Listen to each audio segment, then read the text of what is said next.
அடிப்படை கணிதத்தில் கடன் வாங்கி கழித்தல் பார்க்க போகிறோம். 50,000 5,906 கழிக்க போகிறோம். இப்போ பெரிய எண்ணை மேல் எழுதி சிறிய எண்ணை கீழே எழுதி இப்போ கழிக்க போகிறோம். இப்போ ஃபஸ்ட்டு 1வது இலக்கத்திலிருந்து நம்ம ஆரம்பிக்கணும். அப்போ 1வது இலக்கம் பார்த்திங்கன்னா மேலே 0 கீழே 6. அப்போ 0லேருந்து 6 கழிக்க முடியாது. அப்போ பக்கத்தில் உள்ள இலக்கத்திலிருந்து நம்ம கடன் வாங்கணும், பாரோ பண்ணணும். அப்போ பக்கத்துலேயும் 0 தான் இருக்குது. அப்போ அதுக்கு அடுத்த இலக்கத்துக்கு வர்றோம், அங்கேயும் 0 தான் இருக்குது. அதற்கு அடுத்த இலக்கத்துக்கு வந்தீங்கன்னா அதுவும் 0 இருக்குது. அதற்கு அடுத்த இலக்கம் 5. அப்போ 5ல் 5 ஒன்றுகள் இருக்குது. அப்போ அதுலேருந்து ஒரு ஒன்றை மட்டும் கேரி ஓவர் பண்ணுறோம். அப்போ மீதம் 4 ஒன்றுகள் இருக்குது. அப்போ கேரி ஓவர் பண்ணி இங்கே கொண்டு வந்தோம் அப்படின்னா இங்கே 0 இருக்குது. அப்போ 0த்துக்கு பக்கத்தில் இந்த 1 போட்டோம் அப்படின்னா அது 10 ஆகுது. அப்போ 10லேருந்து மீண்டும் ஒரு 1 கேரி ஓவர் பண்ணிட்டா இங்கே 9. இங்கே அந்த 1 போடும்போது 10 ஆகுது. 10ல் மீண்டும் ஒரு 1 எடுக்கும்போது அது 9 அப்படின்னு ஆகுது. இந்த 1 கொண்டு வந்து இங்கே போடும்போது இது 10 ஆகுது. அப்போ 10லேருந்து மீண்டும் ஒரு 1 எடுக்கும்போது இது 9 ஆகுது.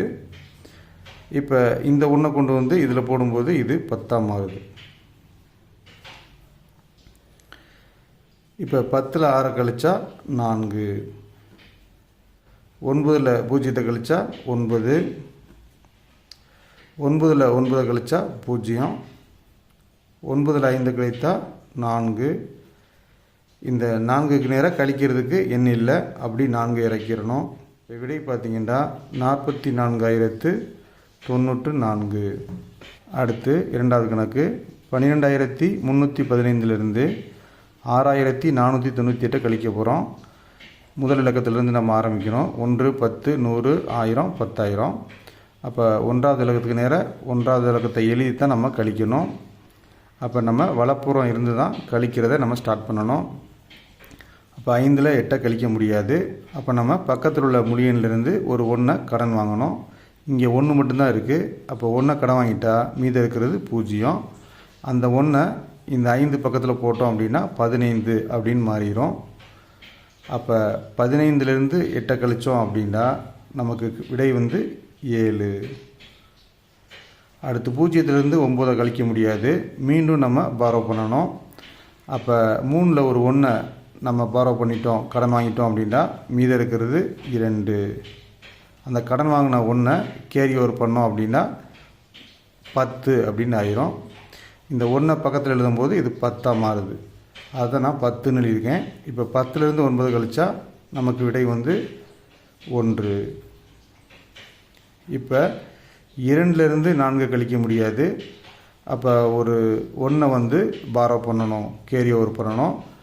அப்போ இந்த 2லேருந்து ஒரு 1 வெளியே எடுக்கிறோம். 2 அப்படின்னா 1 கூட்டல் 1 தான் 2.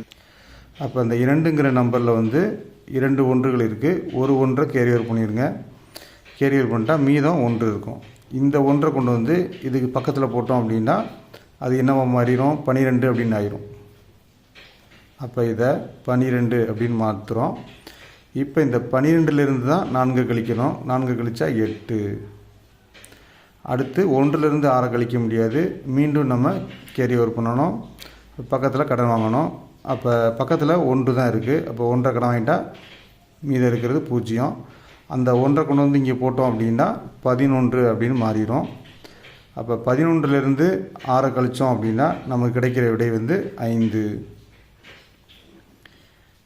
இந்த 0த்தை அப்படி இறக்குனா நமக்கு மதிப்பு இல்லை, அதனால் இதோட கணக்கை முடிச்சுக்கலாம்.